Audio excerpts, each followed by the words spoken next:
Eu cumprimento a amada igreja com a graça e com a paz do nosso Senhor Jesus Cristo, amém? Amém. Glória a Deus. Mateus capítulo 5, versículo 1 e 2, diz assim: Vendo Jesus as multidões, subiu ao monte e assentou-se. Aproximaram-se dele os seus discípulos, e ele começou a ensiná-los, dizendo: Hoje até aqui. Amém? Oremos. Pai bendito, Deus de amor, infinita graça e misericórdia, aqui estamos, ó Deus, reunidos em Teu nome, em liberdade de culto para Te adorar, para bendizer o Senhor e Te agradecer por tudo que o Senhor tem feito. Fala aos nossos corações através da Tua palavra. Traz cativo o nosso entendimento nessa noite, para que, ó Deus, venhamos sair daqui transformados pelo poder que há na Tua palavra. Assim oramos no nome de Jesus. Amém. Amém. Irmãos, existe uma busca desenfreada na humanidade pela felicidade, por ser feliz. Ser feliz a qualquer custo. Diz uma frase assinada por Satanás que se te faz feliz, você pode fazer.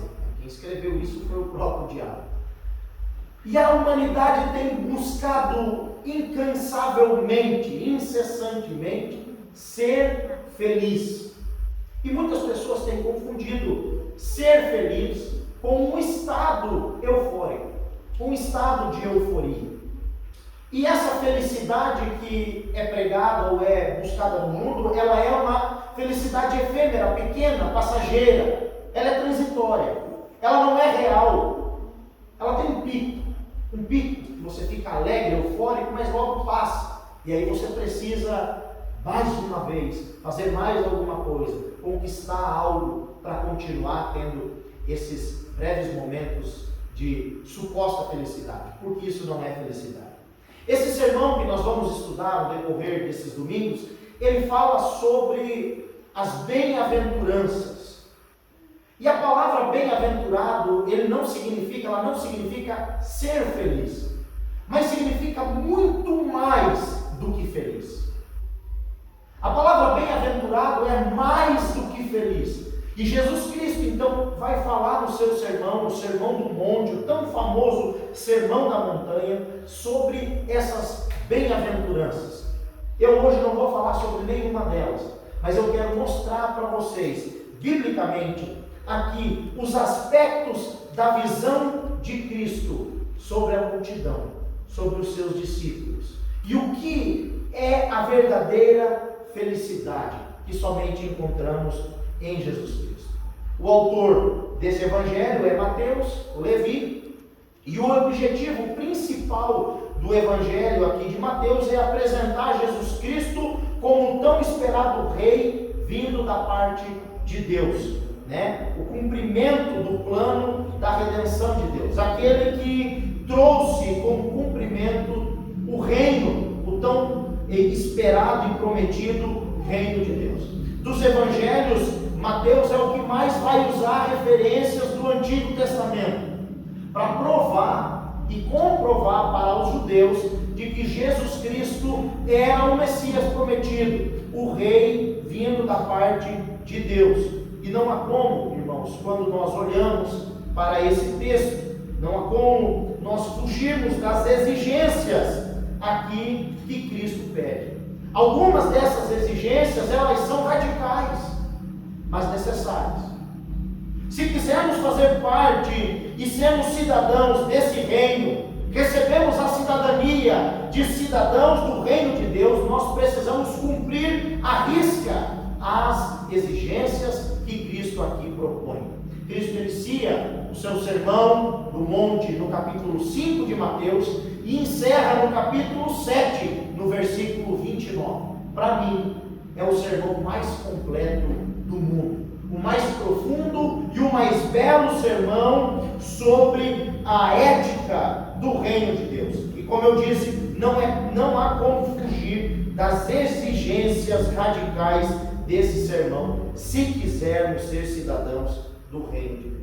Se nós quisermos ser cidadãos, nós precisamos olhar para o Sermão do Monte e ver o quadro que Jesus está pintando, o homem que Jesus está descrevendo aqui, e nós devemos nos tornar esse cidadão. A boa notícia é que Jesus não apenas anunciou o reino, mas também Ele é quem nos capacita a nos tornar esse cidadão do reino. A boa notícia é que Jesus não só anunciou o reino, mas também é Ele próprio quem nos capacita a vivermos de acordo com a ética do reino de Deus. Pelas nossas forças nós não conseguiríamos viver, mas Jesus Cristo, Ele nos capacita. Ele está presente conosco. A mensagem do reino de Deus, ela nos transforma de dentro para fora. O Sermão do Monte, então, versículo 1 diz assim: vendo Jesus as multidões. E uma outra versão, eu anotei aqui, diz assim: vendo Jesus as multidões, subiu ao monte, e como se assentasse, aproximaram-se os seus discípulos. Vendo Jesus as multidões, subiu ao monte. Talvez a interpretação mais correta seria: e Jesus foi para uma região montanhosa. Não que Jesus estivesse no alto de uma montanha e os seus discípulos e a multidão lá embaixo, senão a acústica seria terrível. Ele iria falar e o povo lá embaixo não ia ouvir. Mas eles foram para uma região montanhosa e Jesus então viu aquela multidão. Jesus Cristo, Ele é sem dúvida e sem sombra de dúvida o maior e o melhor pregador de todos os tempos.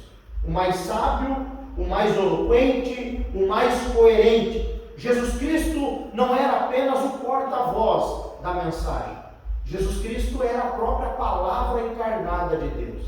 Jesus Cristo não era mais um profeta, mas Ele era a própria profecia, a palavra viva e eficaz, falando com o seu público, o verbo encarnado de Deus, a palavra viva e eficaz. Diz o texto que nós lemos, Mateus capítulo 5, versículo 1, que vendo Jesus as multidões, subiu ao monte e assentou-se, e começou a ensinar aquele povo.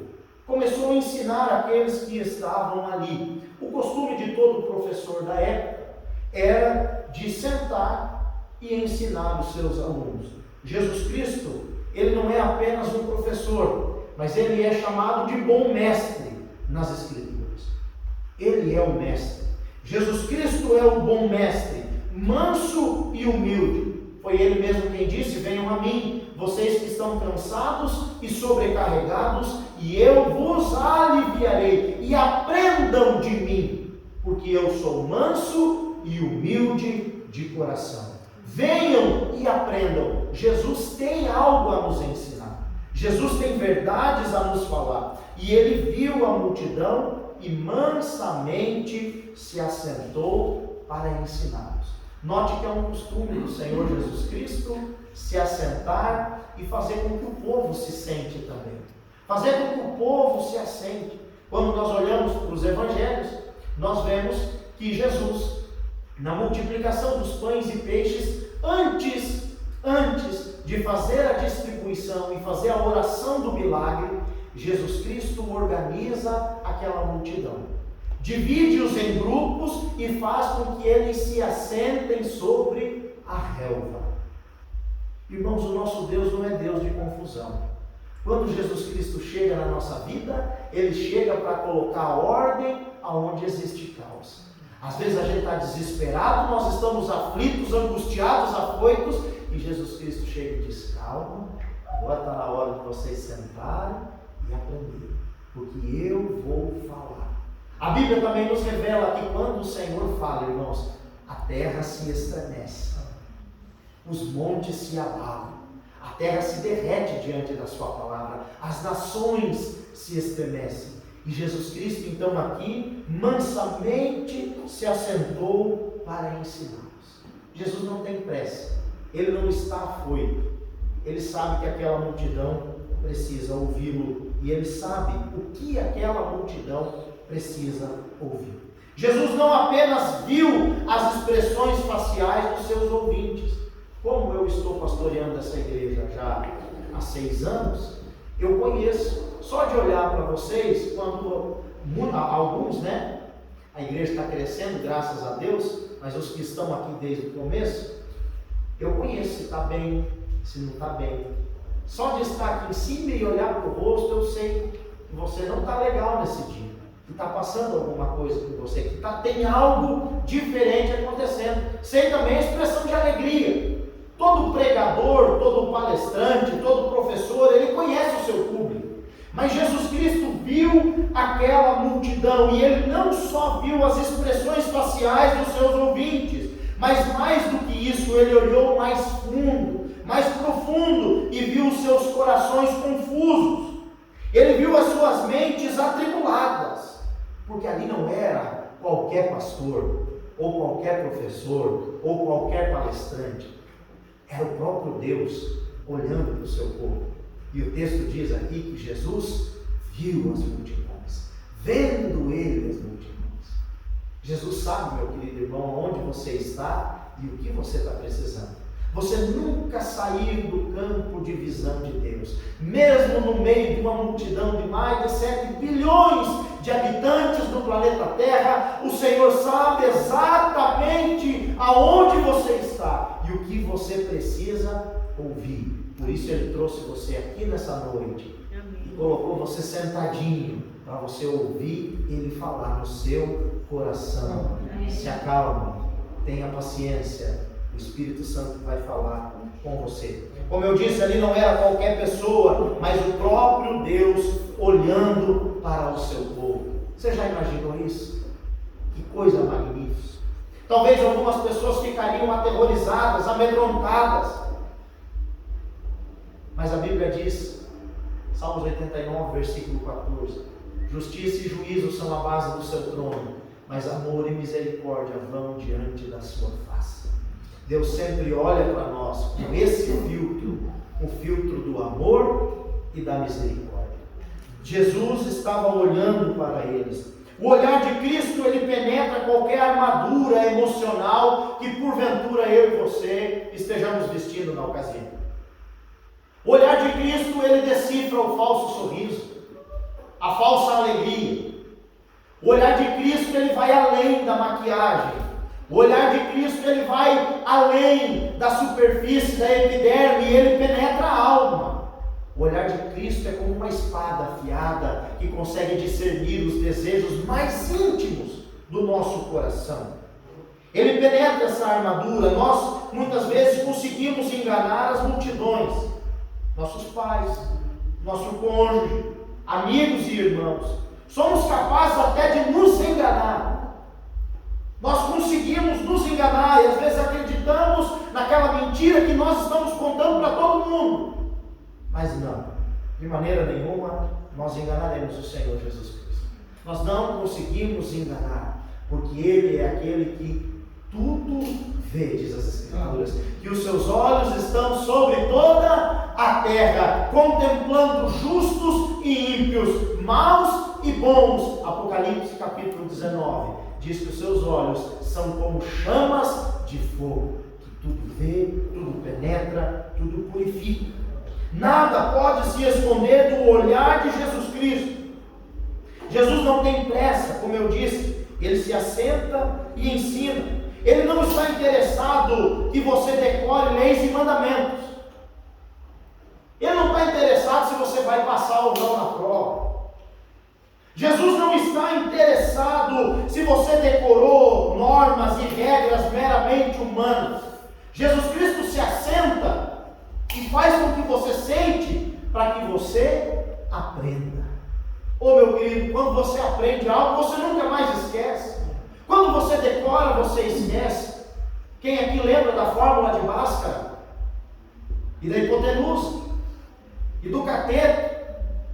E tantas conjunções de verbos que nós decoramos e na prova talvez tiramos 9, 10, alguns 5, 6. Estou vendo expressões aí de 3 e 4.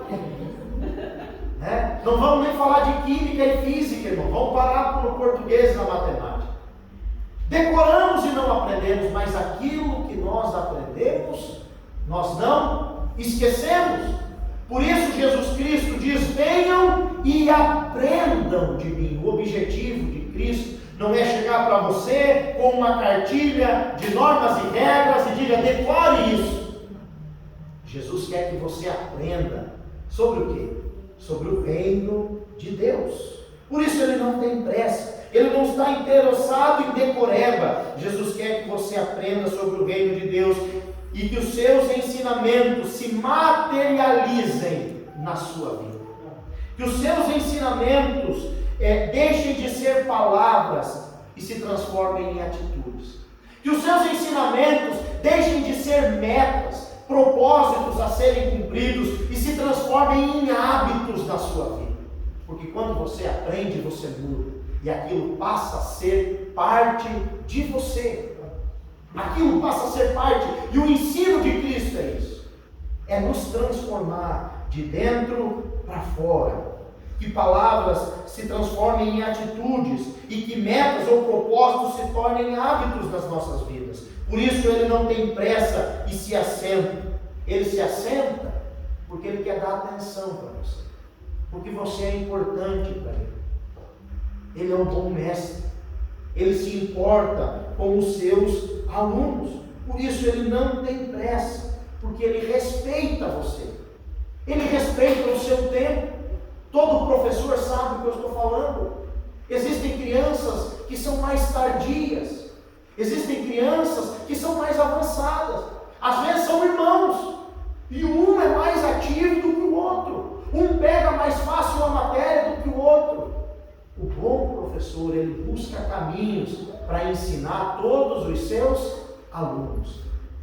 Por isso Cristo é um bom mestre. Por isso Jesus Cristo, ele é manso e humilde. Ele não é arrogante como os professores do mundo, como os mestres, falsos mestres do mundo, mas ele tem mansidão para nos ensinar. E quando nós erramos a resposta, ele não briga com a gente não. Ele nos ensina a fazer, até que a gente venha a aprender. Por isso ele é o mestre. Ele é o mestre. Não há nada mais poderoso do que o olhar de amor e de atenção de Jesus Cristo. O olhar da graça é irresistível. É irresistível. Quando nós somos atingidos por esse olhar, é como se fôssemos feridos por uma espada afiada, que penetra, corta, desmembra, separa juntas e medulas, divide a alma do espírito, é capaz de discernir e julgar os pensamentos e discernir as intenções do coração, como diz lá em Hebreus 4:12. Só que esse olhar de Cristo não machuca, ele cura. Esse olhar de Cristo, ele não derruba, ele põe de pé. O olhar de Cristo não destrói, mas ele constrói. O olhar de Cristo não mata, mas dá vida eterna. Quando nós somos atingidos por esse olhar, nós somos transformados de dentro para fora. De dentro para fora. O olhar de Cristo, ele não é excludente. O olhar de Cristo não vem carregado de julgamentos e preconceitos. O olhar de Cristo traz amor e misericórdia, dizendo assim: perdoados estão os teus pecados, vai e não peques mais. Perdoados estão os teus pecados, vai e não peques mais. O olhar de Cristo não é um olhar condenatório, mas sim um olhar de mansidão, um olhar de paz, um olhar de graça, um olhar de perdão que diz: Pai, perdoa-os, porque eles não sabem o que fazem. E mesmo na cruz, o seu olhar foi um olhar manso e humilde, um olhar que atraiu. O olhar de Cristo atrai a multidão. O olhar de Cristo nos aproxima dele. Quando nós notamos que fomos impactados por esse olhar, nós somos atraídos até Jesus Cristo. Como eu disse, o olhar de Cristo não exclui. Muito pelo contrário, o seu olhar nos aproxima, nos atrai, nos arrasta, nos prende. O olhar de Cristo prende a nossa atenção, nos faz sentir desejo de aprender, de estar sentado aos seus pés, de comer as suas palavras, de dizer como Pedro: para onde iremos nós, Senhor? Para quem iremos nós, Senhor? Pois só Tu tens palavras de vida eterna. Olha o que o texto diz: vendo Jesus as multidões, subiu ao monte e assentou-se. aproximaram-se dele os seus discípulos. É o que o olhar de Cristo faz. Ele atrai os discípulos para perto.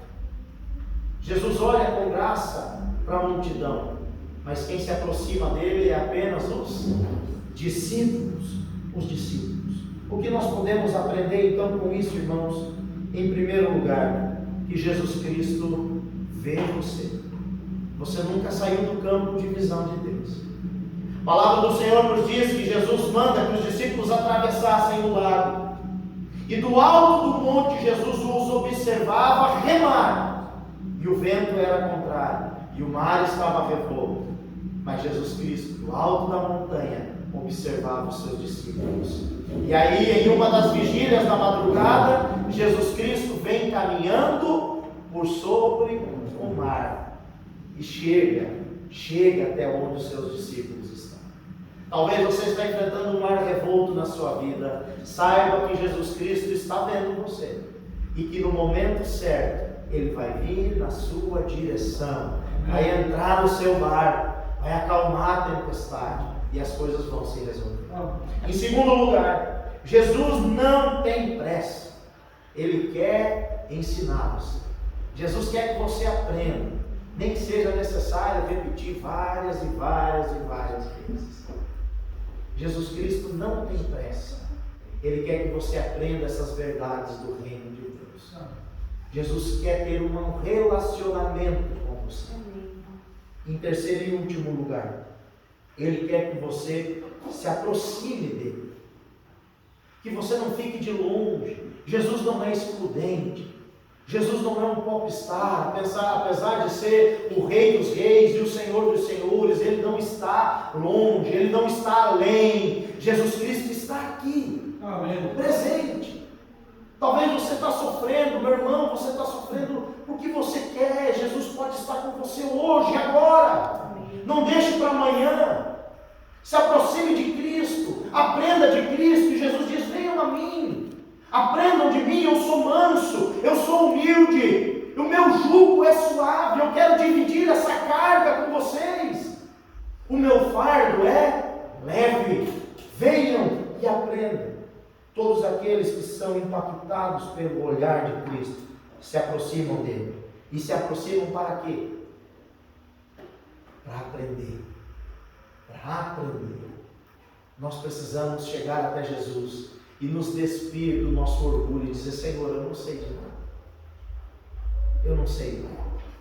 As coisas estão assim na minha vida porque eu tentei fazer do meu jeito, mas eu não sei fazer. O Senhor sabe. O Senhor pode me ensinar e eu quero aprender. Tenha paciência comigo, Senhor. Tenha misericórdia de mim, Pai, e me ensine a fazer conforme o Senhor quer. Eu quero ser um cidadão do seu reino. E Jesus vai me ensinar. Jesus vai me ensinar o segredo de uma vida feliz. Amém? Feche seus olhos e ore comigo. Pai bendito, Deus de amor e de bondade, te agradecemos pela tua palavra. Te louvamos porque sabemos que o Senhor falou aos nossos corações. Ó Deus, que nós venhamos, ó Pai, ser, ó Deus, impactados pelo poder da tua palavra. Que a tua palavra não caia no vazio, mas que ela produza em nós frutos para a vida eterna. Assim oramos no nome de Jesus. Amém.